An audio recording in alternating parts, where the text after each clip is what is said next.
أثابهم الله وسعوا أجرهم الله وأطيعوا رحمكم الله.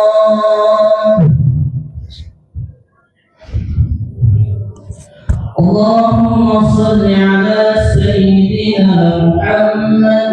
اللهم صل على سيدنا محمد. اللهم صل على سيدنا وحبيبنا وشفيعنا ومولانا محمد. اللهم اغفر للمسلمين والمسلمات والمؤمنين والمؤمنات الأحياء منهم والأموات برحمتك يا أرحم الراحمين. السلام عليكم ورحمة الله وبركاته. الله أكبر الله أكبر الله أكبر الله أكبر الله أكبر الله أكبر الله أكبر الله أكبر الله أكبر ولله الحمد. إن الحمد لله نحمده ونستعينه ونستغفره ونعوذ بالله من شرور أنفسنا ومن سيئات أعمالنا. من يهد الله فلا مضل له ومن يضلله فلا هادي له. أشهد أن لا إله إلا الله وحده لا شريك له وأشهد أن محمدا عبده ورسوله وحبيبه وخليله الهادي إلى صراط مستقيم والداعي إلى دين قويم. اللهم فصل وسلم على سيدنا محمد وعلى آله وصحبه أجمعين. أما بعد، فيا عباد الله، أوصيكم وإياي بتقوى الله وطاعته لعلكم تفلحون. قال الله تعالى في القرآن الكريم: أعوذ بالله من الشيطان الرجيم. يا أيها الذين آمنوا اتقوا الله حق تقاته ولا تموتن إلا وأنتم مسلمون. وقال أيضا: وأذن في الناس بالحج يأتوك رجالا وعلى كل ضامر يأتين من كل فج عميق. وقال رسول الله صلى الله عليه وسلم: ما من أيام العمل الصالح فيها أحب إلى الله من هذه الأيام، يعني أيام العشر. قالوا: ولا الجهاد في سبيل الله؟ قال: ولا الجهاد في سبيل الله إلا رجل خرج بنفسه وماله فلم يرجع من ذلك بشيء. Kaum muslimin, jamaah salat Idul Adha yang dimuliakan Allah, segala puji serta rasa syukur sepantasnya dan semestinya kita panjatkan kehadirat Allah Subhanahu wa taala atas segala rahmat, nikmat dan karunia-Nya yang telah diberikan kepada kita. Semoga rasa syukur ini senantiasa memotivasi kita untuk menjaga dan meningkatkan ketaatan kita kepada Allah Subhanahu wa taala. Salawat serta salam semoga selalu tercurahkan kepada panutan dan teladan kita Nabi Muhammad sallallahu alaihi wasallam beserta keluarga dan para sahabatnya dan juga pengikutnya hingga akhir zaman. Pada kesempatan yang mulia ini tak lupa fakir mengingatkan diri pribadi dan kita semua. Marilah kita bertakwa kepada Allah Subhanahu wa taala dengan sebenar-benarnya takwa, yaitu berusaha semaksimal mungkin melaksanakan segala perintah Allah dan meninggalkan segala larangannya. Kaum muslimin yang dimuliakan Allah, alunan suara yang mengagungkan asma Allah sejak tadi malam telah berkumandang. Kalimat takbir yang diucapkan adalah sebagai bentuk pengakuan akan kebesaran dan keagungan Allah Subhanahu wa taala. Kalimat tahmid yang dilantunkan adalah untuk memuji Allah Subhanahu wa taala atas segala nikmat dan karunia-Nya. Dan kalimat tahlil yang dikumandangkan adalah untuk memperkokoh keimanan kita bahwa tidak ada Tuhan yang berhak disembah melainkan Allah semata.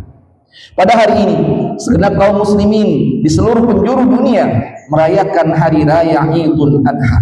Hari raya Idul Adha ini terasa lebih teristimewa, diantaranya ialah karena ada dua ibadah agung yang dilakukan oleh kaum muslimin pada hari raya ini, yaitu ibadah haji dan ibadah kurban. Al-Quran menyebut kedua-duanya merupakan salah satu di antara syiar-syiar Allah yang harus diagungkan dan dihormati oleh hamba-hambanya.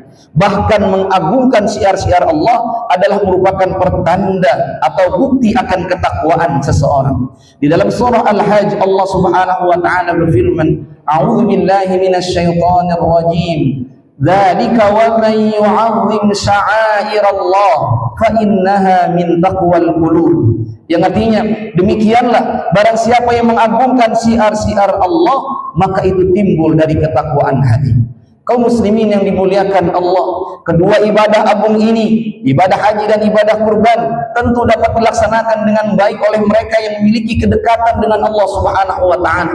Karena jika seseorang jauh dari Allah Subhanahu wa taala, meskipun ia memiliki harta yang banyak, meskipun ia memiliki kemampuan untuk pergi ke tanah suci, boleh jadi ia akan gunakan hartanya, ia akan gunakan kemampuannya untuk bertamasya keliling dunia.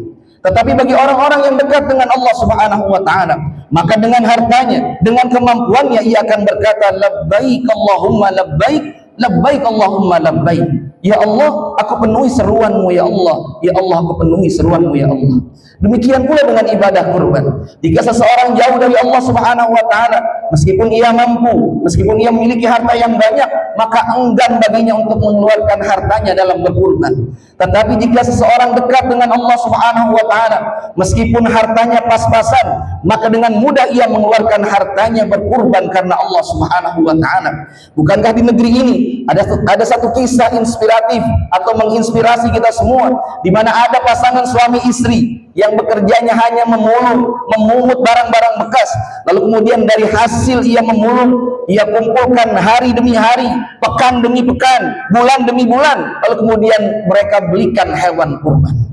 Kaum muslimin, jamaah salat Idul Adha yang dimuliakan Allah, untuk mencapai posisi dekat dengan Allah Subhanahu wa taala tentu bukan merupakan bawaan sejak lahir, akan tetapi merupakan hasil mujahadah, merupakan hasil kesungguh-sungguhan seseorang dalam melaksanakan perintah Allah Subhanahu wa taala.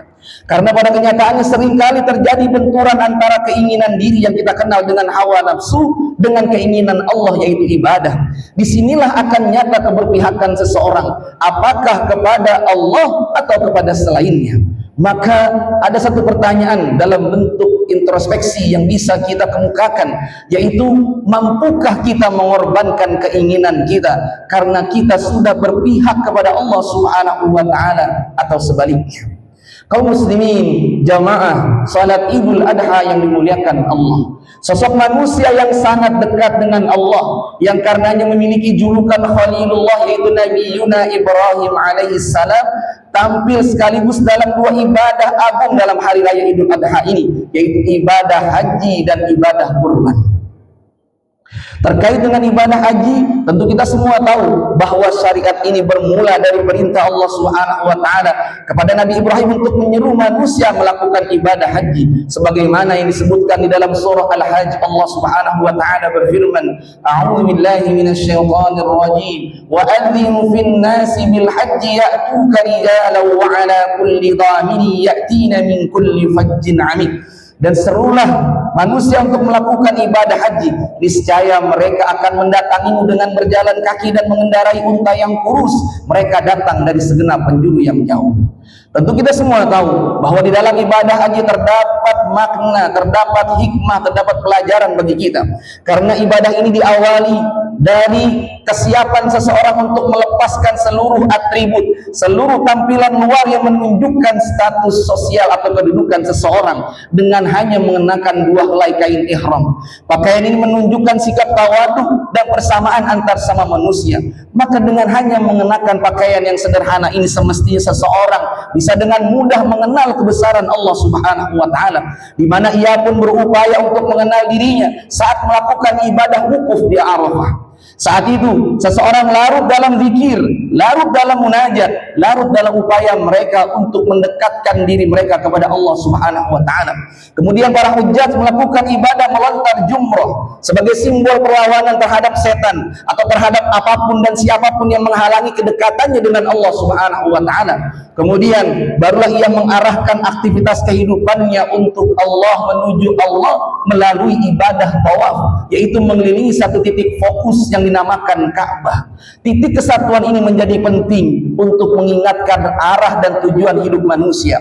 Berkenaan dengan hal ini, di dalam surah Al-An'am ayat 162 Allah Subhanahu wa taala berfirman, A'udzu billahi minasyaitonir rajim. Qul inna salati wa nusuki wa mahyaya wa mamati lillahi rabbil alamin. Katakanlah, sesungguhnya salatku, ibadahku, hidupku, matiku hanya untuk Allah Tuhan semesta alam. Maka setelah itu seseorang lebih giat lagi berusaha dan berikhtiar untuk meraih cita-citanya melalui ibadah sa'i antara Bukit Safa dan Marwah. Demikianlah ibadah haji yang syarat dengan makna, syarat dengan hikmah dan pelajaran yang ditampilkan oleh Nabi Ibrahim. Kaum muslimin, jamaah salat Idul Adha yang dimuliakan Allah Subhanahu wa taala. Di dalam ibadah kurban, Nabi Ibrahim tampil sebagai sosok manusia yang diuji pengorbanannya oleh Allah Subhanahu wa taala. Ia harus menunjukkan ketaatan dan kepatuhannya yang total kepada Allah Subhanahu wa taala. Dengan hanya mengenakan, ia harus menampilkan ketaatan dan kepatuhan yang total kepada Allah Subhanahu wa taala dengan menyembelih putra kesayangannya yang telah lama dinanti-nanti kedatangannya. Hal ini direkam oleh Allah Subhanahu wa taala dalam surah As-Saffat yang artinya, tatkala Ismail sanggup berusaha bersama ayahnya, maka saat itu Nabi Ibrahim berkata, "Ya bunayya, inni ara fil manami anni adbah." Wahai anakku, sesungguhnya aku bermimpi bahwasanya aku menyembelihmu. Fanzur madza tara, maka pikirkanlah apa pendapat. Lalu kemudian Nabi Ismail berkata, qala ya abati fa'al ma tuhmar satajiduni insyaallah minas sabirin. Wahai ayahku, lakukanlah apa yang diperintahkan oleh Allah kepadamu, niscaya engkau insyaallah engkau akan mendapatiku termasuk di antara orang-orang yang sabar. Kalau Nabi Ibrahim imannya lemah, kalau Nabi Ibrahim tidak dekat dengan Allah Subhanahu wa taala, tentu sulit baginya untuk menentukan satu di antara dua yang memiliki keterikatan besar dalam hidupnya. Tetapi Nabi Ibrahim mengajarkan kepada kita bahwa semestinya kita menempatkan kecintaan kita kepada Allah Subhanahu wa taala di atas segala-galanya. Jangan sampai kita menyempatkan kecintaan kita terhadap apa yang kita miliki atau siapa yang kita miliki di atas kecintaan kita kepada Allah Subhanahu wa taala. Nabi Ibrahim juga mengajarkan bagaimana ia berupaya untuk berdialog dengan anaknya. Tidak serta-merta ketika ia mendapatkan perintah Allah Subhanahu wa taala lalu kemudian ia sembelih Ismail, akan tetapi ia berkata, "Fanzur madza tara," maka pikirkanlah apa pendapat. Maka ini pelajaran bagi kita sebagai orang tua. Sebagai orang tua semestinya kita berupaya untuk seringkali melakukan dialog dengan anak-anak kita. Jangan sampai kita menjadi orang tua yang bisu. Apalagi kita menjadi seorang ayah yang bisu, yang enggan untuk berdialog dengan anak-anaknya. Padahal di dalam Al-Quran banyak ayat yang menjelaskan dialog antara seorang ayah dan seorang anak. Oleh karenanya semestinya kita berupaya untuk sering melakukan dialog dengan anak-anak kita, khususnya dialog tentang keimanan. Kaum muslimin yang dimuliakan Allah Subhanahu wa taala, ketaatan juga yang luar biasa ditampilkan oleh Nabi Ismail alaihissalam, di mana dengan tegar ia mengatakan, "Wahai ayah, lakukanlah apa yang diperintahkan oleh Allah kepadamu. Insyaallah engkau akan mendapatiku termasuk di antara orang-orang yang sabar." Orang tua mana yang tidak terharu ketika melihat anaknya begitu ringan menjalankan perintah Allah Subhanahu wa taala yang dibebankan kepada ayahnya? Orang tua mana yang tidak terharu ketika melihat anaknya bisa bertutur kata dan bersikap santun kepada orang tuanya? Tentu Ismail hadir tidak begitu saja, akan tetapi merupakan hasil dari pendidikan, dari pengajaran tentang nilai-nilai keimanan sejak kecil, dan juga tentu karena doa kedua orang tuanya. Maka pelajaran bagi kita bahwa sebagai kedua orang tua semestinya kita pun berupaya untuk menanamkan nilai-nilai keimanan sejak kecil kepada anak-anak kita.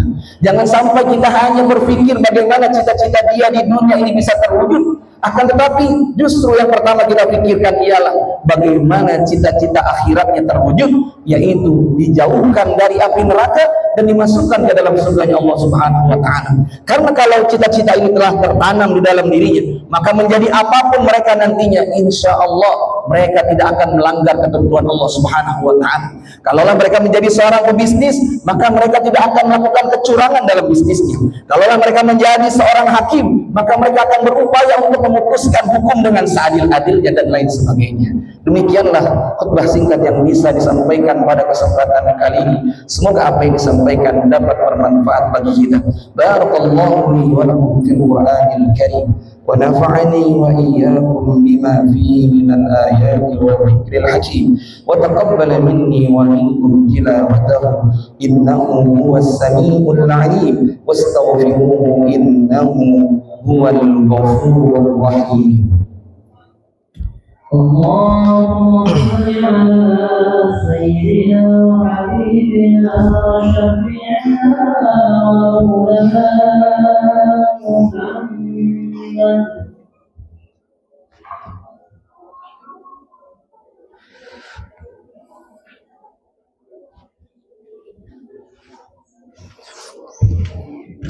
Alhamdulillahilladzi anzala as-sakinata fi qulubil mu'minin liyazdadu imanan ma'a imanihim. Asyhadu an la ilaha illallah wahdahu la syarika lahu wa asyhadu anna Muhammadan abduhu wa rasuluhu la nabiyya ba'dahu. Allahumma wa salli wa sallim ala hadzal nabiyyil karim wa ala alihi wa sahbihi ajma'in, amma ba'd. Fa ya ibadallah, usikum wa iyaya bi taqwallahi wa ta'atihi faqad fazal muttaqun. Qala Allah ta'ala fil Qur'anil Karim, a'udzu billahi minasy syaithanir rajim. Inna Allah wa malaikatahu yusalluna 'alan nabi ya ayyuhalladzina amanu sallu 'alaihi wa sallimu taslima. Kaum muslimin jamaah salat Idul Adha yang dimuliakan Allah Subhanahu wa taala. Di khutbah kedua ini, sebelum kita berdoa, mari sedikit kita merenung apakah sejauh ini kita sudah berupaya mendekatkan diri kita kepada Allah Subhanahu wa taala semampu kita. Apakah sejauh ini kita sudah berupaya mengenal akan kebesaran Allah Subhanahu wa taala? Apakah sejauh ini kita sudah berupaya juga mengenal tentang diri kita? Sudahkah sejauh ini kita menyadari betul bahwa setan adalah musuh yang nyata bagi kita, sehingga kapanpun setan akan berupaya untuk menghalangi kita dari melakukan kebaikan. Setan akan berupaya untuk menunda-nunda ketika kita ingin melakukan kebaikan. Sebagai contoh, kalau terbesit untuk berkorban, boleh jadi setan akan berkata, nanti saja berkorbannya. Tahun ini banyak pengeluaran, anak-anakmu akan masuk sekolah dan lain sebagainya. Padahal sebenarnya mampu kita lakukan.